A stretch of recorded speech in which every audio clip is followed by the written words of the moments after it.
이제 영화 뮬란이 실사화된 뮬란이 우리의 곁으로 다가옵니다. 개봉 전부터 말도 많고 탈도 많았던 뮬란은 배우 유혁비의 홍콩 시위 발언으로 보이콧의 대상이 되기도 했고 9월 초 디즈니 플러스로 공개된 이후에는 영화의 완성도로 많은 비판을 받고 있습니다. 디즈니의 라이브 액션 실사화 프로젝트는 계속해서 이어지는 흐름이고 뮬란의 실사화 역시 그 흐름에 속한 작품이기는 하지만 뮬란의 실사화가 이렇게 비판을 받는 데에는 완성도 이전에 기대치의 문제가 있습니다. 원작인 애니메이션 뮬란이 지닌 독특한 위치 때문입니다. 최고의 디즈니 애니메이션이 무엇이냐는 질문을 한다면 언뜻 대답하기 어려울 것입니다. 백설공주, 인어공주, 알라딘, 라이온킹, 최근에 겨울왕국에 이르기까지 너무나 많은 작품들이 떠오르기 때문입니다. 어느 작품 하나 부족하지 않고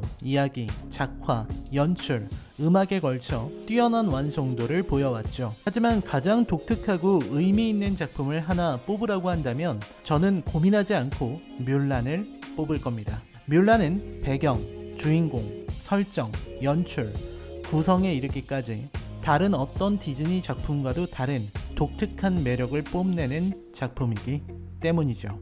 올해 나오는 뮬란은 시사회를 따로 진행하지 않기 때문에 저 역시 영화를 아직 보지 않았습니다. 오늘은 애니메이션 뮬란과 그 의미에 대해 이야기를 해보려 합니다. 실사화된 뮬란과의 차이를 말하기 전에 실사판 리뷰를 하기 전에 애니메이션부터 먼저 다뤄보죠.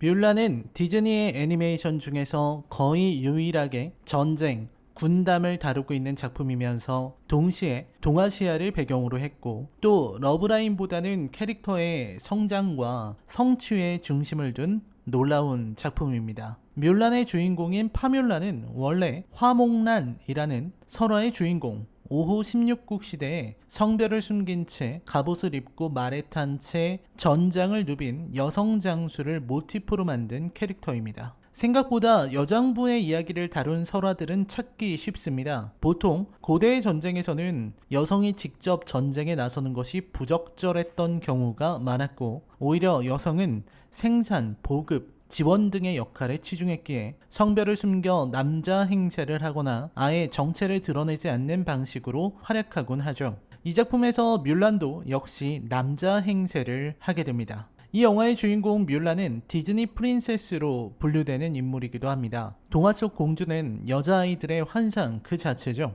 전통적인 디즈니 프린세스들은 전형적인 공주에서 벗어나지 못하는 인물들이었습니다. 아름답고 착하고 조신하고 수동적인 존재들이죠. 언제나 왕자님이 구하러 오길 기다리는 인물들이기도 합니다. 백설공주만 해도 Someday My Prince Will Come 같은 노래를 부르기도 했습니다. 공주란 그런 것이었습니다. 50년대에는요. 90년대 이후 디즈니 프린세스들이 기존의 클리셰를 깨기 시작했어요. 포카혼타스는 아메리카 원주민이고 공주와 개구리 티아나는 아프리카계 흑인, 모아나도 원주민이죠. 그리고 그 중에서도 뮬란은 특별합니다. 공주가 아닌 무인 집안 출신으로 스스로의 힘과 노력 그리고 엄청난 업적으로 디즈니 프린세스라는 위치를 쟁취해버린 인물이죠. 유일무이한 남장 여자에다가 일개 병사 출신이라는 점이 특히 대단합니다. 능동적인 신여성을 추구하는 디즈니의 서사에 가장 어울리는 인물이라는 평이 나오는 이유이기도 합니다. 50년대뿐만 아니라 과거 에리얼 때만 하더라도 디즈니 공주들은 그냥 왕자 만나면 한눈에 반하는 그런 인물들이었거든요.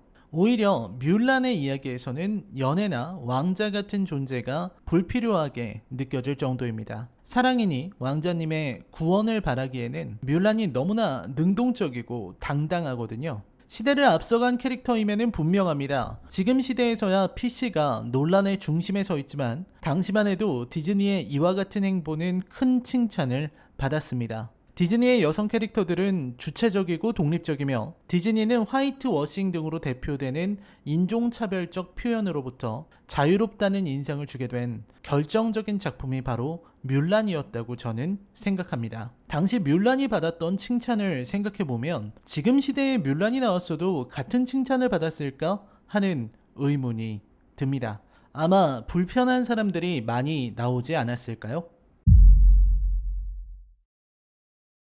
영화의 배경은 중국 남북조 시대입니다. 남송, 북위 시절에 만리장성 북쪽에서 성장한 흉노족이죠. 흉노족의 대장 산유가 병력을 이끌고 만리장성을 넘으면서 이야기가 시작됩니다. 산유는 흉노족의 우두머리를 의미하는 선우에서 나온 것으로 보입니다. 이런 배경을 보면 그야말로 전형적인 중국 이야기입니다. 만리장성 너머의 야만족, 그 야만족이 만리장성을 넘어 침범한다는 이야기는 중국 설화의 기본 스텝이거든요. 상대가 흉노냐, 몽골이냐, 만주족이냐 하는 문제만 남는 거죠. 산유의 침범 소식은 황제의 귀에 들어가고 이에 정부에서는 징병을 진행하게 됩니다. 당시에 뮬란은 평범하게 살아가는 여성이었는데 혼기가 차서 중매쟁이를 찾아가야 하는 시점이었어요. 하지만 당시 여성들에게 요구하는 여성다움은 뮬란에게 어울리지 않는 것이었습니다. 예쁘고 허리 잘록하게 하고 화장하고 꽃단장을 하고 다녀야 하는 데다 남자들 앞에서 함부로 말도 못하게 합니다. 집안일 잘하고 아이를 낳는 것이 가문을 빛내는 일이라는 거죠. 결국 뮬란과 함께 다니는 복덩이의 실수로 뮬란은 쫓겨나요. 그때 뮬란은 징병을 알게 됩니다. 각 집안에서 장정 한 명씩을 나라에 바치라는 건데 뮬란의 집안에는 남자가 아버지 한 사람밖에 없어요. 문제는 아버지가 전쟁터에서 당한 부상이 아직도 회복되지 않았다는 겁니다. 이에 뮬란은 아버지를 대신해서 전쟁에 나서기로 결심합니다. 뮬란은 전쟁에 나서기로 결심하기 이전에도 중매쟁이와 잘 안 되었을 때 자신의 본 모습을 보일 수 없음을 슬퍼하는 노래를 부른 적이 있습니다. 애초에 시대가 원하는 여성다움은 뮬란에게 어울리지 않았습니다. 하지만 뮬란은 자신의 뜻대로 살아갈 수 없었죠. 뮬란은 아버지가 주무실 때 아버지의 머리맡에 자신의 머리빗을 두고 가문의 검으로 긴 머리를 싹둑싹둑 자릅니다. 그리고 갑옷을 입고 말에 올라타 입대를 위해 떠나는 거죠. 여자로서 요구되던 사회의 압박을 벗어내고 자신을 숨기기로 한 겁니다. 머리빗, 긴 머리는 사회가 강요하는 여성성을 의미합니다. 그걸 가문의 상징인 검으로 잘라낸다는 것은 여성으로서의 역할을 포기하고 가문의 대표로서 세상에 나선다는 의미이기도 합니다. 당시의 사회 모순을 잘 드러내는 장면이기도 합니다. 머리를 자르는 것은 고대, 중세 여성들에게는 큰 의미를 지닌 일이었습니다. 여성으로서의 자신을 버린다는 의미이기도 하고 세상의 모순에 저항한다는 의미이기도 하고 때로는 머리카락을 팔아서 연명해야 하는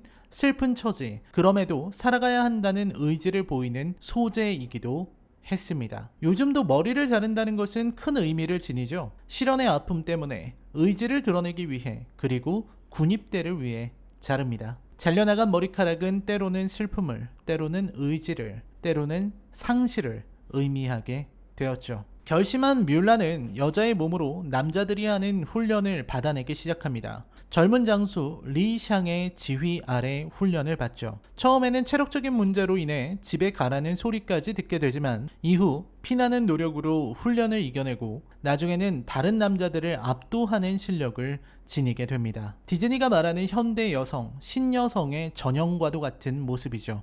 이후 리샹의 부대는 산유와 결전을 벌이고 뮬란의 활약으로 산유의 흉노 부대를 이겨내지만 부상으로 인해 성별을 들키게 됩니다. 산유를 쓰러뜨렸다 생각한 리샹은 개선하는데 집으로 돌아가려던 뮬란은 놀라운 사실을 알게 됩니다. 산유와 그의 부하 일부가 눈사태에도 살아남은 것입니다. 이에 뮬란이 끝까지 그들을 쫓아가서 위기에 빠진 황제를 구하고 나라를 구한 영웅이 된다는 이야기를 담았습니다.